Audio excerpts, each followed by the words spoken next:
Hey, everybody, it's Dan Cirucci with Christine Flowers again. How are you, Christine? Hi, Danny. Happy Father's Day. Happy Grandfather's Day. Oh, thank you. Giorno dei padri.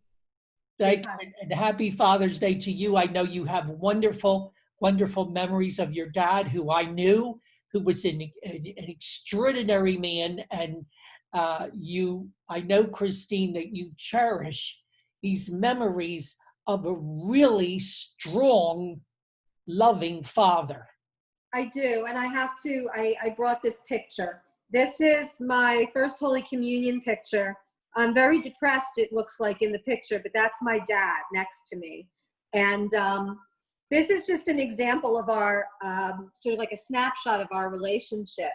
He's holding me in that picture. He was always holding me, both physically, spiritually, emotionally, professionally. I became a lawyer because of him.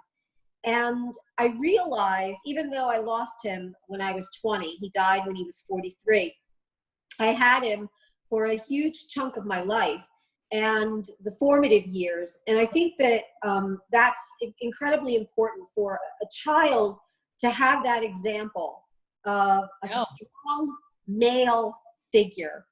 We lose so much when we don't have that, and when society sort of becomes genderless, in the sense that we think that a mother can do it all. And while mothers are amazing figures, and I mourn my mom, who I lost six years ago. Right. She was so central to my life.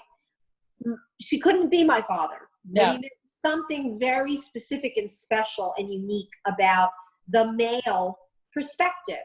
Right. And the male figure. Your dad is still with you. He's still with you every day, isn't he? Oh, he's in everything that I do. And, Danny, with everything that's happening now with the protests and Black Lives Matter and the civil unrest, I often think back to what my father would have done. And I think that he would have had the perfect response to these protesters. Instead of bending the knee, instead of becoming almost obsequiously apologetic about crimes that were not committed, about guilt that is unfairly placed, my dad would have said, I understand that injustice has existed for a very long time, from the birth of this nation. I also understand that this nation, above all others, has made incredible strides to try and erase that original taint and that original sin. And, my dad was involved in that when he went down to Mississippi in 1967 and registered voters, to, Black Americans to vote. This was 3 years after those Schwerner, Goodman, and Cheney were murdered in Philadelphia, Mississippi, the civil rights workers from New York. And my dad had a run-in with the Ku Klux Klan. He was very reticent to talk about these things, as true civil rights activists are. The ones who did the heavy lifting never talked about it, or reluctantly talked about it. Mm-hmm. That's why I laugh today when I see some of the activists in the BLM movement or in other so-called social justice movements, socialists and what have you, and they're out there yapping and talking about what they did and what they need to do and how brave they are. And I think this is all for show, and it really damages the work that was done by true civil rights activists like Martin Luther King Jr., like Medgar Evers, like Viola Liuzzo, who was the first and only white woman who was murdered by the Ku Klux Klan when she went down south. I remember that. The two white Jewish boys who, again, Schwerner and Goodman, along with Cheney, who was from Mississippi, who were murdered because of their civil rights work. All of these people who are marching and screaming in their slogans, they do a huge disservice to the work that was done. They even know who those people were. I don't think they even know who those people were.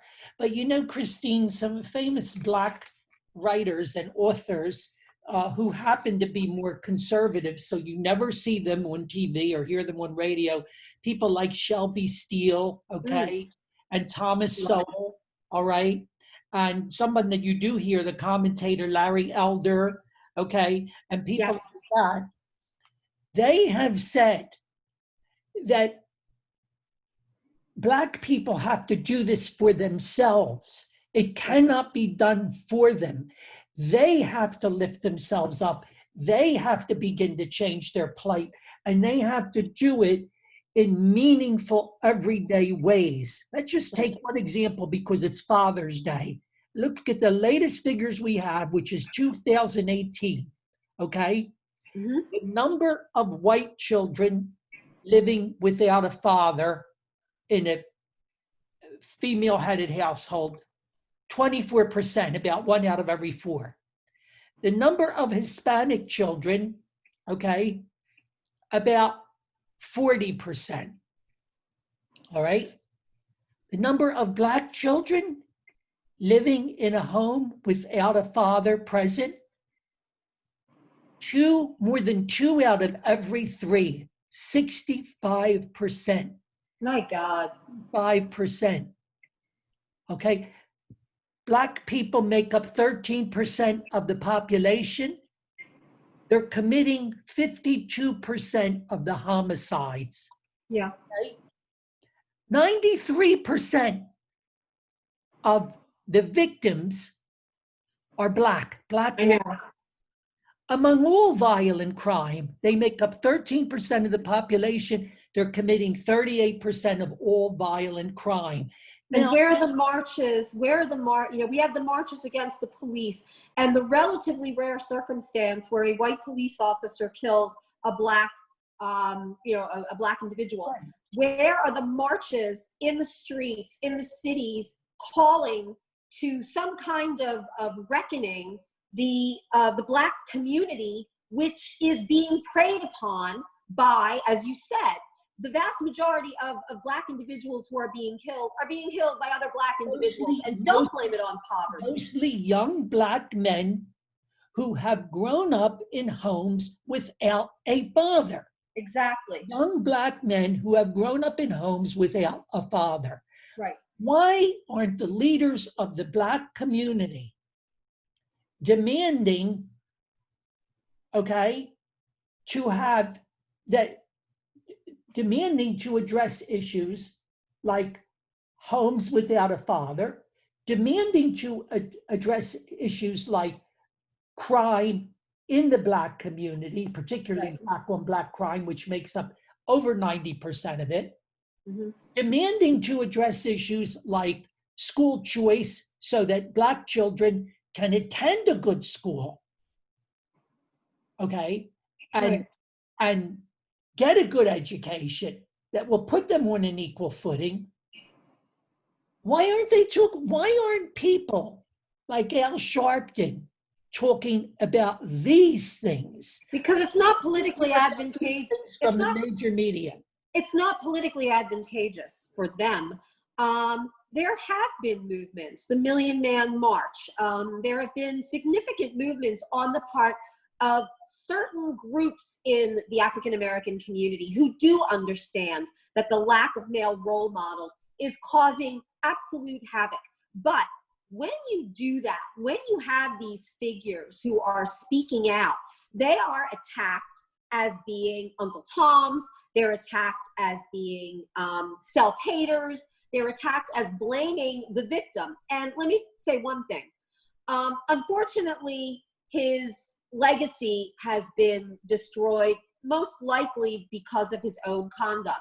However, Bill Cosby, before his before his legal troubles started, was a fierce, proud, loud voice telling young Black men to pull up their pants, to go to school, to study, to do what he did at Temple University, to basically take ownership of their own lives. And because of that, and this had nothing to do with, his activities with women, because of that, he was vilified by the African American community. Yeah. Supreme Court Justice Clarence Thomas, the same thing. They have been vilified. Shelby Steele, he's on Fox News, but you won't see him on MSNBC, and you won't see him on CNN. because they don't want to give him a platform. And he is brilliant. He is brilliant. His book, White Guilt, I would recommend that to anyone out there who really wants a rich and well-rounded look at the problems with, racial division today. And Thomas Sowell as well. Thomas Sowell, Dr. Sowell, amazing. Another voice in that. And so what they've been saying is, they've been saying to Black people, what is it going to be worth to you if you feel that any progress that you make is going to have to be made by condescending, virtue signaling white liberals who maybe don't really care. They just want to have a balm for their guilt. They want to waylay their guilt. Danny, I saw go home with their lives and go have their latte at Starbucks. I saw exactly today walking around Rittenhouse Square. I was getting my exercise, and I saw this group of young men and women, and they were well dressed, and they were carrying these little cardboard signs that say, "White silence is white violence," and other pithy little slogans. They must have gone to one of their little marches before they went to Starbucks to get their lattes. And I looked at them, and it was the image of white privilege. You know how we're told that we have white privilege? There is white privilege.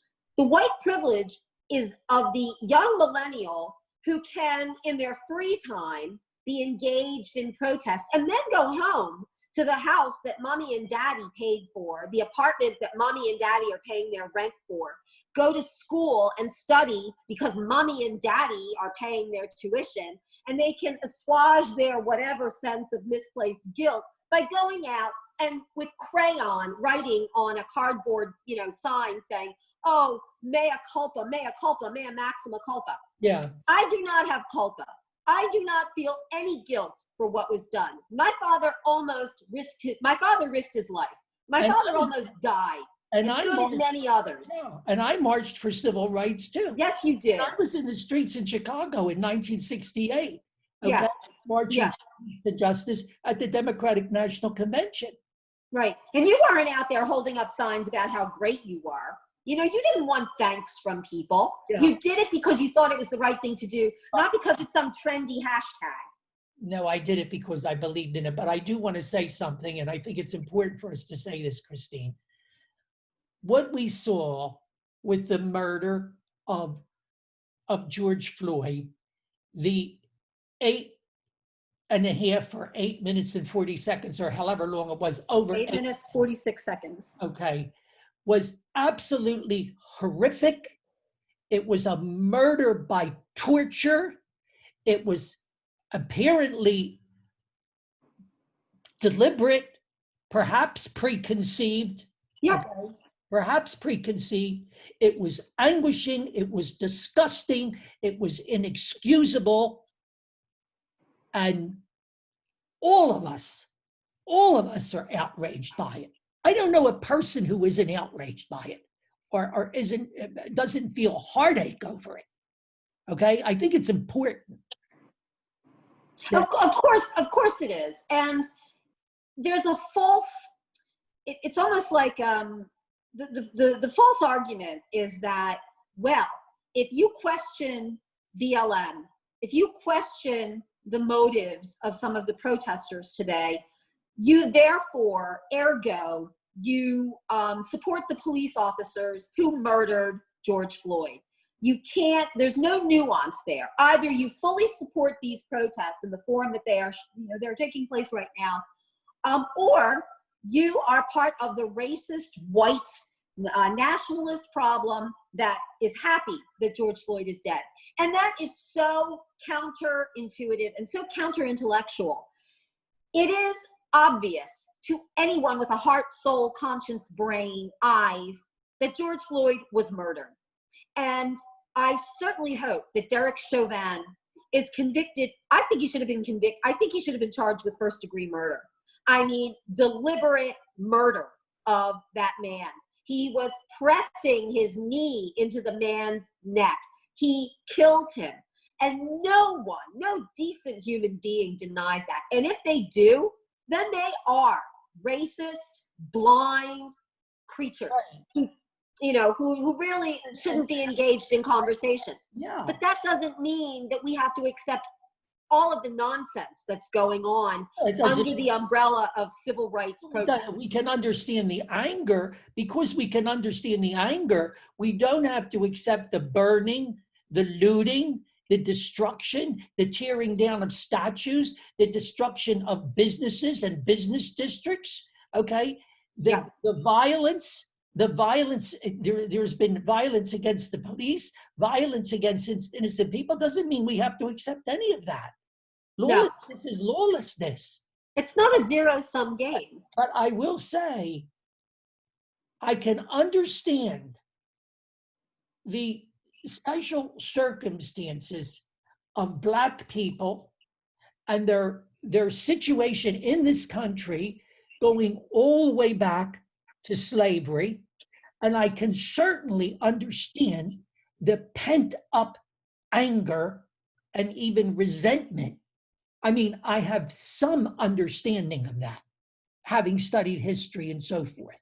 It's a special situation of a group of people that has been the way they came here and what they were subjected to. Dan, I don't think anybody questions that. Right. Anybody of goodwill or good faith. My problem is that default position, again, that you must accept everything that is being presented in these protests. Otherwise, you are a racist. I am despairing of ever being able to have a decent, legitimate conversation with some of these individuals who simply want capitulation to their worldview. And if you don't do that, and I do not do that, right, you will be in for a lot of pushback and a lot of underhanded pushback. And quite frankly, I'm done with trying to make nice any longer. I'm serious in this. And in other words, unless you absolutely accept everything that they're pushing and saying, then you're going to be vilified. You're going to be called names. They're going to shut you up. They're going to shun you. They're going to banish you. They're going to cancel your culture. They're going to. I don't believe, first of all, that you can get rid of the police. Abolishing the police is outrageous. Right. And astoundingly stupid. Right.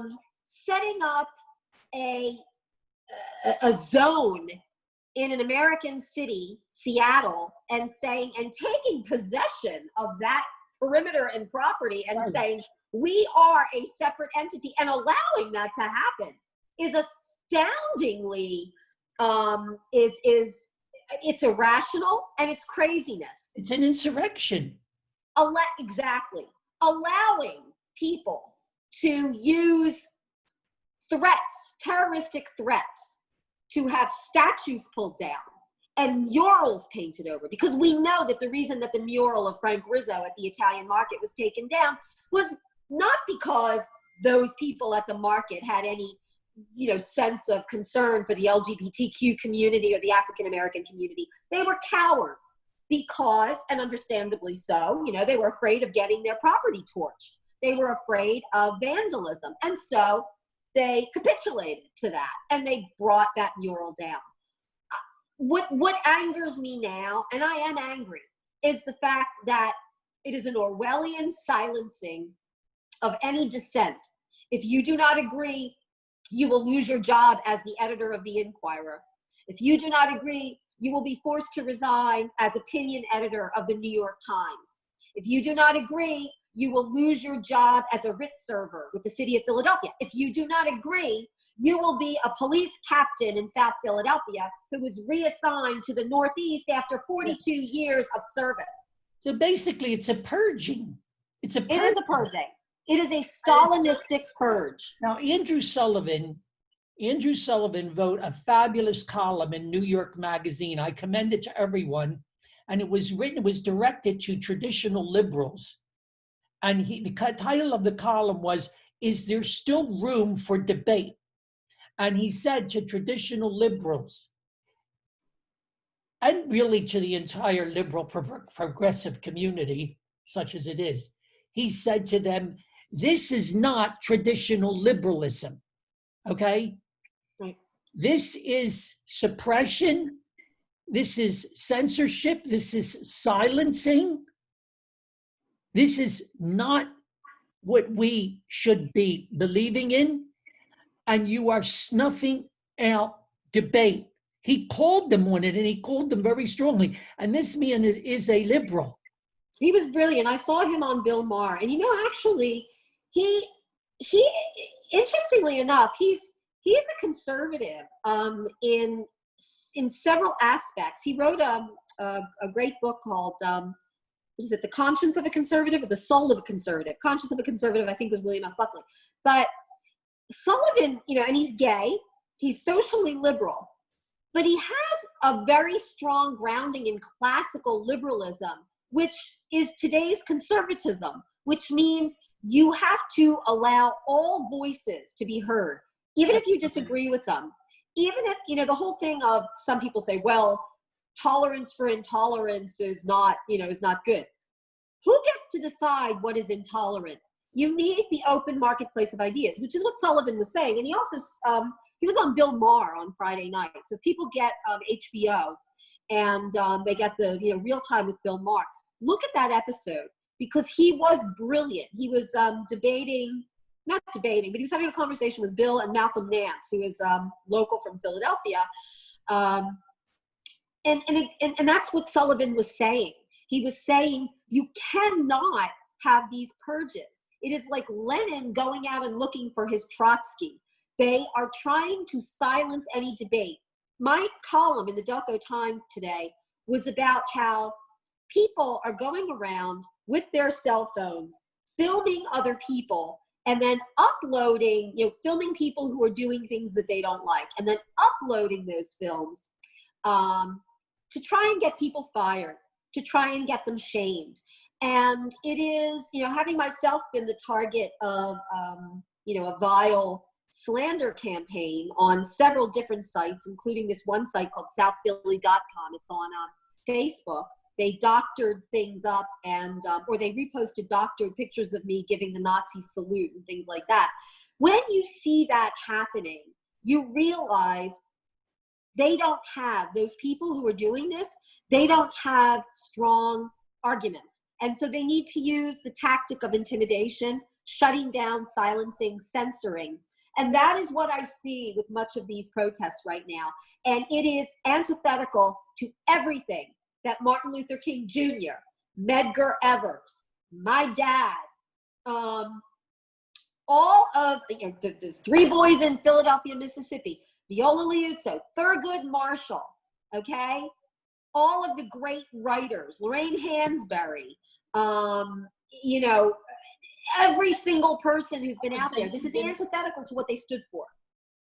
Yeah, all of them. I wouldn't even say Baldwin. Oh, James Baldwin, absolutely. James Baldwin, okay, who said much the same thing. Yeah, Langston Hughes. No one was more passionate than him. Mm-hmm. The thing is, Christine, that these people don't even know the people that we just mentioned, they have apparently no grounding in any of that. No education in any of that. Right. They may know who Saul Alinsky is. Right. But they don't know who any of the people that we just mentioned, maybe none of the famous Black Americans that we just mentioned in this discussion. Apparently they know nothing about them. Yeah. which is shocking. Yeah. And these are, Frederick Douglass, all of these great, and the fact that we are two white people talking about these great Black civil rights activists, historical civil rights activists, we will be considered racist because we are appropriating someone else's history, and we're wagging the finger at not just young African Americans. Mostly we're wagging the finger at young white Americans who presume to be so woke and so empathetic, and they don't know what these people wrote and stood for, what these great writers and activists, Maya Angelou, I mean, name after name. You ask someone, you go out on the street and ask someone who Marian Anderson was. They see a poster of Marian Anderson in Philadelphia. You ask them who she was, and they'd have no idea of the groundbreaking work that she did, the racial crushing of barriers. They don't know it because they don't want to do the heavy lifting, the heavy intellectual lifting. In 1968, that was a long time ago now, 1968. It's 50 plus years. Yeah. I was teaching Black fifth graders in an inner city school. My class was almost entirely Black. In 1968, Christine, in fifth grade, I was teaching Black history. I was teaching language. Bravo to you, Dan Cirucci. Lorraine Hansberry. I was teaching Sojourner Truth. Harriet Tubman. Mary Bethune. Sweetly. Yeah. Mary McLeod Bethune. I was teaching about these people. Yeah. I'm going to tell you a quick story. Across the hall from me was a young Black teacher. Her name was Miss Jones. And that was her actual name, Miss Jones. I don't remember her first name. And we were working so hard. We really believed in what we were doing, Christine. We were young. We were idealistic. We wanted to help these kids so much. We gave our heart and soul to it. Mm-hmm. And one day after school, she came into my room and she was distraught. And I couldn't understand why. I couldn't understand because I was so happy. I was doing something I loved. I was so hopeful. I felt I was making a difference in the world. And she started crying. And she said, "Don't you understand? Don't you understand?" And I didn't know what she was talking about. She said, "We're not making any difference. We're not making any difference. It's just going to go on and on." And she said to me that the girls that were in my room, she told me, in just a few years, would be having babies out of wedlock. She said they're going to have their babies. And it's just going to start all over again. All over again. And she was crying. And I said to her, "Oh my goodness, why? Why?" She said to me, "Because they're looking for love. They're looking for someone or something to love. And they think that's going to solve it. And it's only going to perpetuate the problem. And they're going to probably drop out of school and they're going to be with their babies." And of course, she didn't have to say that the fathers would be nowhere to be seen. Right. And that brings us full circle back to the father issue. I never forgot this young Black woman crying, and I had no answer for her. 1968, in an inner city school in Camden, New Jersey. And I'm sure it was prophecy. I'm sure that many of the young girls that you taught did actually fall into that trap. And the problem is all of these slogans that we hear today from protesters and intersectionality experts and what have you, do absolutely nothing. What we need is to have investment in communities, you know, predominantly minority communities, but poor communities across the board. You know, there are poor communities with white Americans who are also struggling, and they need the help as well. We shouldn't divide it along the color line. We, you know, educational opportunities. What you were doing is real. Investment in the future is investment in the mind of a child. We don't have an appreciation for that. And these slogans about, oh, you know, we need a Black female vice presidential candidate. You know, it's tokenism. It's not about what really will help the Black community. It's not about those things. It's about snapshots of things that will sort of like placate and pacify.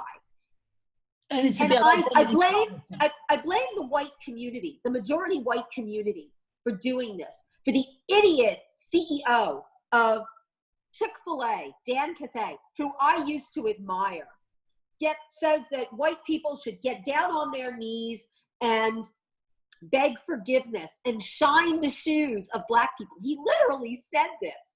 You've got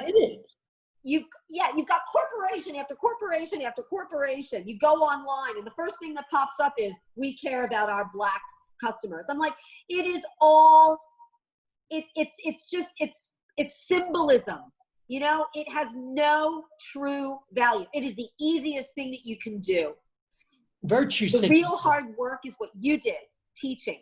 The real hard work is what my father did. The real hard work is what lawyers are doing every single day to make sure that there is equity in the educational system across the board. Again, not just for Black children, but for young immigrant children, Latinos, white, poor white children.